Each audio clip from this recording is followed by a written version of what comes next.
A covered call is an option strategy where you own a stock and sell a call option against it. Let's break down how this works. This is considered a neutral to slightly bullish strategy, often used to generate extra income from stocks you already hold in your portfolio. To execute this, you must own at least 100 shares of the stock to cover the obligation of the option contract you sell. You collect a premium from the buyer.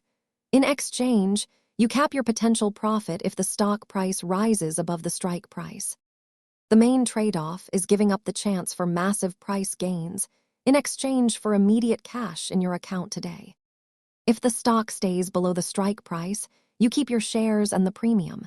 If it rises, your shares are sold at that price.